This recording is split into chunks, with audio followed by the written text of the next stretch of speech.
ಆಚರಿಸುವಂತ ಪ್ರತಿಯೊಬ್ಬ ಮುಸಲ್ಮಾನ, ಪ್ರತಿಯೊಬ್ಬ ಹಿಂದೂ, ಪ್ರತಿಯೊಬ್ಬ ಕ್ರೈಸ್ತ, ಪ್ರತಿಯೊಬ್ಬ ಇಸಾಯಿ, ಪ್ರತಿಯೊಬ್ಬ ಜೊರಾಸ್ಟ್ರಿಯನ್ ನಾವ್ಯಾರು ಬೇರೆ ಅಲ್ಲ, ನಾವೆಲ್ಲರೂ ಭಾರತೀಯ ಅನ್ನುವಂಥ ಮನೋಭಾವ ಬರಬೇಕು. ಎನ್ನ ಆತ್ಮೀಯ ಬಂಧುಗಳೇ, ಮನೆಯ 4 ಗೋಡೆಗಳ ಮಧ್ಯೆ ಇರುವಾಗ ನಾನು ಮುಸಲ್ಮಾನ, ನಾನು ಹಿಂದೂ, ನಾನು ಕ್ರೈಸ್ತ, ನಾನು ಇಸಾಯಿ, ನಾನು ಜೊರಾಸ್ಟ್ರಿಯನ್ ಎನ್ನುವಂಥ ಭಾವಗಳು ಬರಬೇಕು. ಮನೆಯ 4 ಗೋಡೆಗಳನ್ನ ಬಿಟ್ಟು ನಾವು ಸಮಾಜಮುಖಿಯಾಗಿ ಬದುಕುವಾಗ ನಾವೆಲ್ಲರೂ ಭಾರತೀಯರು ಅನ್ನುವಂಥ ಭಾವ ನಮ್ಮಲ್ಲಿ ಮೂಡಬೇಕು. ಅಂದಾಗ ಮಾತ್ರ ದೇಶದ ಏಳಿಗೆಯನ್ನ ಕಾಣ್ಲಿಕ್ಕೆ ಸಾಧ್ಯ ಇದೆ. ಅದಕ್ಕಾಗಿ ಶ್ರೀಕೃಷ್ಣ ಪರಮಾತ್ಮ ಯೋಗಿರಾಜ ಗ್ರಂಥಗಳಲ್ಲಿ ಉಲ್ಲೇಖನವನ್ನು ಮಾಡ್ತಾನೆ, ಎಲ್ಲ ಮನುಷ್ಯರೇ ನೀವ್ಯಾರು ಕೂಡ ಬೇರೆ ಅಲ್ಲ, ನೀವೆಲ್ಲರೂ ನನ್ನ ಅಂಶಜರು ಅಂಥೇಳಿ. ಮಮೈ ವಂಶೋ ಜೀವಲೋಕೆ ಜೀವಭೂತ ಸನಾತನ ಅಂಥೇಳಿ. ಎಲ್ಲ ಮನುಷ್ಯರೇ ನೀವ್ಯಾರು ಕೂಡ ಬೇರೆ ಅಲ್ಲ, ನೀವೆಲ್ಲರೂ ನನ್ನ ಪ್ರತ್ಯೇಗಾತ್ಮೀಯ ಸ್ವರೂಪಿಗಳಂತೇಳಿ ದೇವನೇ ಸಾಕ್ಷಾತ್ ಹೀಗೆ ಹೇಳುವಾಗ ನಮ್ಮಲ್ಲಿ ಯಾಕೆ ನಾವು ಭೇದ ಭಾವವನ್ನು ಉಂಟು ಮಾಡ್ಕೋಬೇಕು? ಅಲ್ಲಾಹ್ ಸುಬ್ಹಾನಹು ವ ತಆಲಾ ಕುರಾನ್ನಲ್ಲಿಯೂ ಕೂಡ ನಮಗೆ ಆದೇಶವನ್ನು ನೀಡ್ತಾರೆ, ಏ ಲೋಗೋ ತುಮ್ ಅಲಗ್ ನಹೀ ಹೋ ತುಮ್ ಪೂರೆ ಮೇರೆ ನೂರ್ ಸೆ ಬನೆ ಹುए ಅಂತೇಳಿ. ನಾವೆಲ್ಲರೂ ಅಲ್ಲಾಹನ ಪ್ರತೀಕವಾಗಿರ್ತಕ್ಕಂಥದ್ದು, ಆ ಸಚ್ಚಿದಾನಂದಮಯವಾಗಿರ್ತಕ್ಕಂಥ ವಿಭುವು ಆಗಿರ್ತಕ್ಕಂಥ ಪರಮಾತ್ಮನ ಜೀವಿಗಳು ಅಂತೇಳಿ ತಿಳ್ಕೊಂಡು ನಾವು ಬದುಕಬೇಕು. ಏನು ಆತ್ಮೀಯ ಬಂಧುಗಳೇ, ನಮ್ಮಲ್ಲಿ ಭಾವೈಕ್ಯತೆ ಮೂಡಬೇಕಾದ್ರೆ ಯಾವ ರೀತಿಯಾಗಿ ನದಿಗಳು ಉಗಮಸ್ಥಾನದಿಂದ ಹಿಡ್ಕೊಂಡು ಅಂತಿಮ ಸಾಗರ ಸೇರುವವರೆಗೂ ಬೇರೆ ಬೇರೆ ನಾಮಗಳನ್ನ, ಬೇರೆ ಬೇರೆ ರೂಪಗಳನ್ನ, ಬೇರೆ ಬೇರೆ ಕ್ರಿಯೆಗಳನ್ನ ಪಡ್ಕೊಂಡು ಸಾಗರವನ್ನು ಸೇರ್ತವೆ. ನದಿಗಳ ಮೂಲ ಉದ್ದೇಶ ಸಾಗರವನ್ನು ಸೇರುವಂಥದ್ದು. ಯಾವಾಗ ಆ ನದಿ ಹೋಗಿ ಭೀಮಾ ಆಗಿರ್ಬೋದು, ಕೃಷ್ಣ ಆಗಿರ್ಬೋದು, ಕಾವೇರಿ ಆಗಿರ್ಬೋದು, ಘಟಪ್ರಭಾ ಆಗಿರ್ಬೋದು, ಮಲಪ್ರಭಾ ಆಗಿರ್ಬೋದು, ಡೋಣಿ ಆಗಿರ್ಬೋದು, ಬೇರೆ ಬೇರೆ ನದಿಗಳು ಹರಿಯುವಾಗ ಮಾತ್ರ ಅವುಗಳಿಗೆ ಹೆಸರುಂಟು.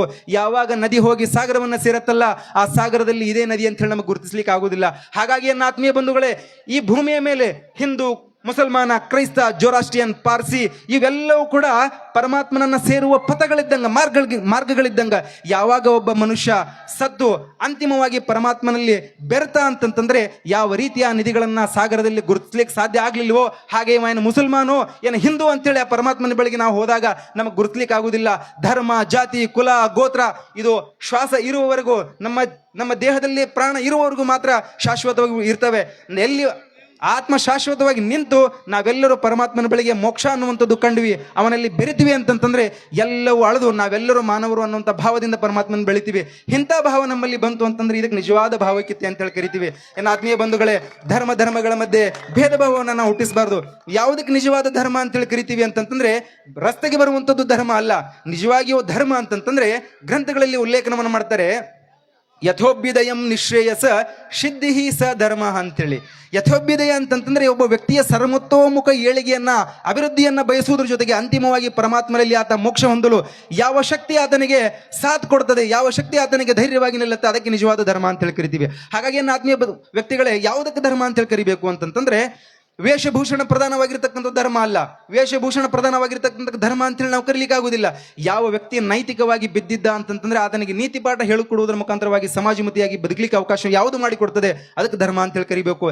ಯಾವ ವ್ಯಕ್ತಿ ಆರ್ಥಿಕವಾಗಿ ನಷ್ಟಕ್ಕೊಳಗಾಗಿ ಬಿದ್ದಿರ್ತಾನೆ, ಆತನಿಗೆ ಕಾಯಕ ಯೋಗ, ಕರ್ಮಯೋಗವನ್ನ ಹೇಳಿಕೊಡುವುದರ ಮುಖಾಂತರವಾಗಿ ಸಮಾಜಮುಖಿಯಾಗಿ ಆತನನ್ನು ಎತ್ತಿ ಹಿಡಿದು ಸಮಾಜದಲ್ಲಿ ನೀ ಯಾರು ಬೇರೆ ಅಲ್ಲ, ನೀನು ನನ್ನ ಪ್ರತ್ಯೇಗಾತ್ಮಿ ಸ್ವರೂಪಿ ಅಂತೇಳಿ ಬದುಕಲಿಕ್ಕೆ ಯಾವುದು ಅವಕಾಶ ಮಾಡಿಕೊಡ್ತದೆ, ಅದಕ್ಕೆ ನಿಜವಾದ ಧರ್ಮ ಅಂತೇಳಿ ಕರಿತೀವಿ. ಯಾರು ಸಮಾಜದಲ್ಲಿ ಶೋಷಣೆಗೆ ಒಳಗಾಗಿರ್ತಾರೆ, ನೀನು ಮೇಲ್ಮಟ್ಟದವನು, ನೀನು ಕೆಳಗಿನವನು, ನೀನು ಉಚ್ಚ ಕುಲದವನು, ನೀಚು ಕುಲದವನು ಅಂತೇಳಿ, ನೀ ಬೇರೆ ಯಾರು ಅಲ್ಲಪ್ಪ, ನೀನು ನನ್ನ ಪ್ರತ್ಯೇಗಾತ್ಮ ಸ್ವರೂಪಿ, ನನ್ನಂತೆಯೇ ಜೀವಿ ಅಂತೇಳಿ ತಿಳ್ಕೊಂಡು ಅಪ್ಪಿಕೊಂಡು ಒಪ್ಪಿಕೊಂಡು ಯಾವ ವ್ಯಕ್ತಿಯನ್ನ ಸಮಾಜಮುಖಿಯಾಗಿ ಬದುಕಲಿಕ್ಕೆ ಅವಕಾಶ ಮಾಡಿಕೊಡ್ತೀವಲ್ಲ, ಅದಕ್ಕೆ ನಿಜವಾದ ಧರ್ಮ ಅಂತೇಳಿ ಕರಿತೀವಿ. ಯಾವ ವ್ಯಕ್ತಿ ವ್ಯಸನಿಯಾಗಿ ದುಶ್ಚಟಗಳಿಗೆ ಬಲಿಯಾಗಿದ್ದ, ಅವನಿಗೆ ಧರ್ಮ ನೀತಿ ಪಾಠವನ್ನು ಹೇಳಿಕೊಡುವುದ್ರ ಮುಖಾಂತರವಾಗಿ ಬದುಕಲಿಕ್ಕೆ ಯಾವುದೋ ಅವಕಾಶ ಮಾಡಿಕೊಡ್ತದಲ್ಲ, ಅದಕ್ಕೆ ನಿಜವಾದ ಧರ್ಮ ಅಂತೇಳಿ ಕರಿಬೇಕು. ಅಂತಿಮವಾಗಿ ಪರಮಾತ್ಮನಲ್ಲಿ ಮೋಕ್ಷ ಹೊಂದಲು ನಾವೆಲ್ಲರೂ ಒಂದು ದಿನ ಅಧೋಗತಿ ಹೊಂದಬೇಕಾಗಿದೆ, ನಾವೆಲ್ಲರೂ ನಾಶವಾಗಿ ಹೋಗ್ಬೇಕು. ಯಾಕೆ ಈ ಮಾತನ್ನು ನಾನು ಹೇಳ್ತಾ ಇದ್ದೀನಿ ಅಂತಂತಂದ್ರೆ, ಇವತ್ತಿನ ಈ ಪೀಳಿಗೆಗೆ ಬೇಕಾಗಿರುವಂಥದ್ದೇ ಧರ್ಮ. ಅದಕ್ಕೆ ಹೇಳಿದ್ರು, ಧರ್ಮ ಏವೋ ಹತೋ ಹಂತೋ ಧರ್ಮವು ರಕ್ಷತಿ ರಕ್ಷಿತ ಅಂತ ಹೇಳಿ.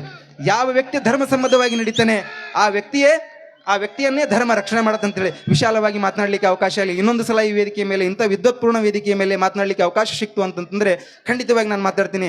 ಎಲ್ಲರ ತಂದೆ ತಾಯಿಗಳ, ಪಾಲಕರ ಒಂದು ಆದ್ಯ ಕರ್ತವ್ಯ ಏನು ಅಂತಂದ್ರೆ, ನಿಮ್ಮ ಮಕ್ಕಳಿಗೆ ಸರಿಯಾದ ವಿದ್ಯಾಭ್ಯಾಸವನ್ನು ಕಲಿಸ್ರಿ. ಯಾಕಂತಂದ್ರೆ ಕಿತ್ತೂರಿನ ರಾಣಿ ಚೆನ್ನಮ್ಮನ ಕೈಯಲ್ಲಿರುವಂತಹ ಖಡ್ಗದ ಕೆಲಸ ಇವತ್ತು ಸ್ವಲ್ಪ ಮಟ್ಟಿಗೆ ಕಡಿಮೆಯಾಗಿದೆ. ಏನಿದ್ರೂ ಕೂಡ ಶಿಕ್ಷಣದ ಶಕ್ತಿ ಇವತ್ತು ಬಹಳ ಹೆಚ್ಚಿನದಾಗಿರ್ತಕ್ಕಂಥದ್ದು. ಯಾವ ವ್ಯಕ್ತಿ ಹುಲಿ ಹಾಲಿದ್ದಂಗೆ ಶಿಕ್ಷಣ ಅಂತಂತಂದ್ರೆ, ಯಾವ ವ್ಯಕ್ತಿ ಹುಲಿ ಹಾಲನ್ನು ಕುಡಿತಾನೆ ಆ ಹುಲಿ ತರ ಗರ್ಜಿಸಲೇಬೇಕು ಅಂತೇಳಿ, ಯಾವ ವ್ಯಕ್ತಿ ಸಂಪೂರ್ಣ ಶಿಕ್ಷಣವನ್ನು ಪ್ರಾಪ್ತಿ ಮಾಡ್ಕೊಳ್ತಾನೆ, ಇವತ್ತಿನ ಸಮಾಜದಲ್ಲಿ ಆತ ಧೈರ್ಯದಿಂದ ದುಷ್ಟ ಶಕ್ತಿಗಳನ್ನ ಹೊಡೆದುರುಳಿಸಿ ಶಾಶ್ವತವಾದ ಸತ್ಯ ಧರ್ಮವನ್ನ ಪ್ರಸ್ತಾಪಿಸಲಿಕ್ಕೆ ಆ ವ್ಯಕ್ತಿಯಿಂದ ಸಾಧ್ಯ ಆಗುತ್ತೆ ಅನ್ನೋ ಮಾತನ್ನ ಈ ಸಂದರ್ಭದಲ್ಲಿ ಹೇಳಿಕ್ಕೆ ಬಯಸ್ತೇನೆ. ತಮ್ಮ ಮಕ್ಕಳ ಈ ಸಮಾಜದ ಅಧೋಗತಿಗೆ ಬೇರೆ ಯಾರು ಕಾರಣ ಅಲ್ಲ, ನೀವೇ ಕಾರಣರಾಗ್ತೀರಿ. ಅದಕ್ಕೆ ವೇದಗಳಲ್ಲಿ ಹೇಳ್ತಾರೆ, ಮಾತಾ ಶತ್ರು ಪಿತಾ ವೈರಿ ಏನ ಬಹಲು ನ ಪಠಿತಃ ನ ಶೋಭತೆ ಸಭಾ ಮಧ್ಯೆ ಹಂಸ ಬದ್ದೆ ಬಕೋಯತ ಅಂತ ಹೇಳಿ. ನಿಮ್ಮ ಮಕ್ಕಳನ್ನ ಶಾಶ್ವತವಾಗಿ ಶಿಕ್ಷಣದತ್ತ ಒಲಿಸ್ರಿ. ಯಾಕಂದ್ರೆ 10-12 ಮಕ್ಕಳನ್ನ ಹಡಿಯುವಂಥದ್ದು ಶ್ರೇಷ್ಠವಾಗಿರ್ತಕ್ಕಂಥದ್ದಲ್ಲ. ಏಕನಾಪಿ ಸುಪುತ್ರೇಣ ವಿದ್ಯಾಯುಕ್ತೇನ ಸಾಧುನಂ ಅಲ್ಲಹಾದಿತಂ ಕುಲಂ ಸರ್ವಂ ಯಥಾಶ್ಚಂದ್ರನೇ ಶರ್ವರಿ. 10-12 ಮಕ್ಕಳಿಂದ ಹಡಿಯುವುದರಿಂದ ಅವರ ಘನತೆ ಮತ್ತು ಗೌರವ ಹೆಚ್ಚಾಗ್ಲಿಕ್ಕೆ ಸಾಧ್ಯ ಇಲ್ಲ. ಪ್ರಾಮಾಣಿಕವಾಗಿರ್ರಿ, ಎಲ್ಲರನ್ನ ಗೌರವಿಸ್ರಿ, ಇಂಥವರ ಆದರ್ಶಗಳನ್ನು ನಿಮ್ಮ ಜೀವನದಲ್ಲಿ ಪಾಲಿಸಿರಿ ಅಂತೇಳಿ ಸಂದರ್ಭಕ್ಕೆ ನಾನು ಎಲ್ಲರಲ್ಲಿ ಕೈ ಮುಗಿದು ಕೇಳ್ಕೊಳ್ತಾ ಇದ್ದೀನಿ. ಇಂತಹ ವಿದ್ವತ್ಪೂರ್ಣ ವೇದಿಕೆ ಮೇಲೆ ಸ್ವಲ್ಪ ಹೊತ್ತು ಮಾತಾಡಲಿಕ್ಕೆ ಅವಕಾಶ ಮಾಡಿಕೊಟ್ಟಿದ್ದೆ ನನ್ನ ಸೌಭಾಗ್ಯ ಅಂತೇಳಿ ಭಾವಿಸಿ ನನ್ನ ಮಾತುಗಳಿಗೆ ವಿರಾಮವನ್ನು ಕೋರ್ತೀನಿ. ಜೈ ಹಿಂದ್, ಜೈ ಕರ್ನಾಟಕ ಮಾತೆ. ಸ್ವತಂತ್ರ ಹೋರಾಟಗಾರರ ಜಯಂತಿ ಬರೀ ಜಯಂತಿಯಾಗಿರಬಾರದು, ಅವರ ಆದರ್ಶಗಳು ನಮ್ಮ ಜೀವನದಲ್ಲಿ ಅಳವಡಿಸಿಕೊಳ್ಳಬೇಕು ಮತ್ತು ಸಮಾಜಮುಖಿಯಾಗಿ ನಾವು ಯಾವ ಥರ ಕೆಲಸಗಳನ್ನು ಮಾಡಬೇಕಂತ